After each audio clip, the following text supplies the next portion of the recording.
It's something that every young player dreams of when they're growing up. I didn't really dream of it till I thought it was realistic. When you get the phone call and when you see it on television and you're seeing that you're involved, it's great. It doesn't really matter how many caps you've had. I think they still have the feeling of when they put the shirt on. It's a great feeling inside, you know.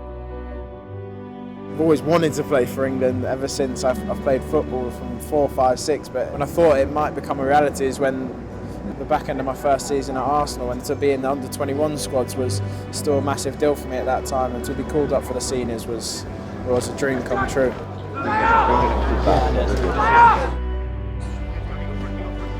For now, I'm a work in progress.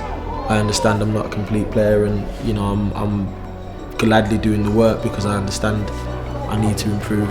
In terms of the manager, he gives you negatives and positives, which is what you need. You need the truth. You need people that aren't around you all the time to tell you the naked truth, and when you get that, it humbles you and it makes you realise that, look, I need to improve on this and I'm going to do the work.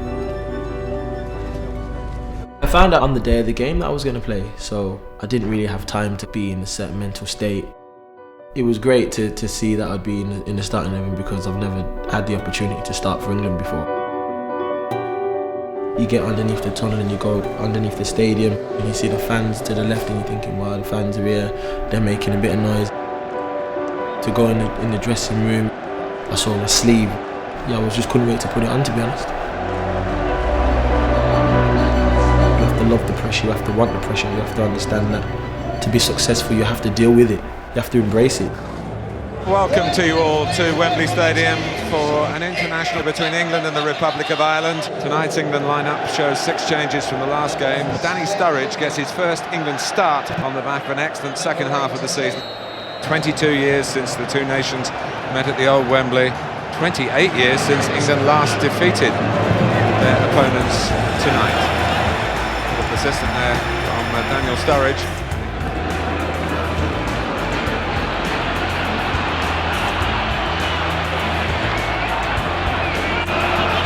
Sturridge. Well, it falls to Lampard. 1-1.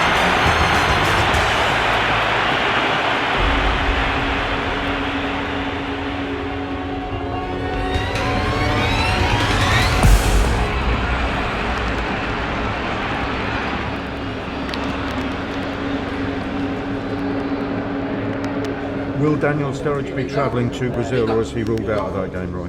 No, he's ruled out of the game, unfortunately. The good news is that there's no break or fracture, but there's obviously some other damage. But it's like everything else. Every time a player can't take part, it's an opportunity for somebody else.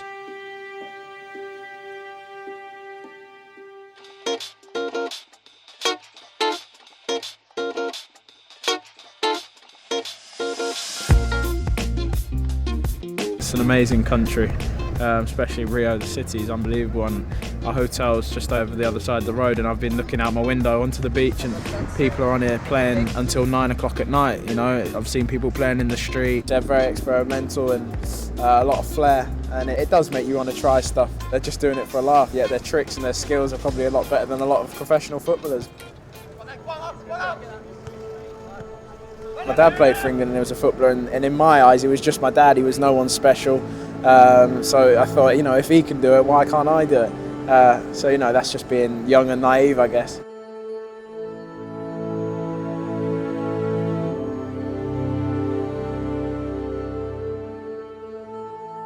To be able to come to places like this and represent your country it's unbelievable. In any walk of life, never mind football, you always got to be appreciative of the opportunities you get, and I think you've always got to have self-belief, but you can never let that self-belief be overtaken with too much arrogance, because you've got to realise that anyone can take your place at any moment. Well, here comes Alex Oxlade-Chamberlain. Not exactly the same stadium that his father played in. He left Rio with a win on his CV. A proud family double. Oxlade-Chamberlain. Rooney. And what an equaliser! And it is Alex Oxlade-Chamberlain. It's all a bit of a blur. It's an unbelievable feeling, and it's a great moment for myself. It's something I'll never forget, and I'm sure my family will be happy with that as well. The most important thing is that I was able to come on and make some sort of contribution to the team. I would have loved to have been there, but something like this isn't going to hinder me. I've got faith in my body to be able to recover. The most important thing is to be going to the real thing, the real deal. You never know what the future holds, but I'm looking forward to hopefully being on that plane. Everyone was just saying, you know, we need to get back here next year. Imagine this times 100 to see how passionate everyone is and how busy it's going to be. So, no, it's definitely something we're all striving for.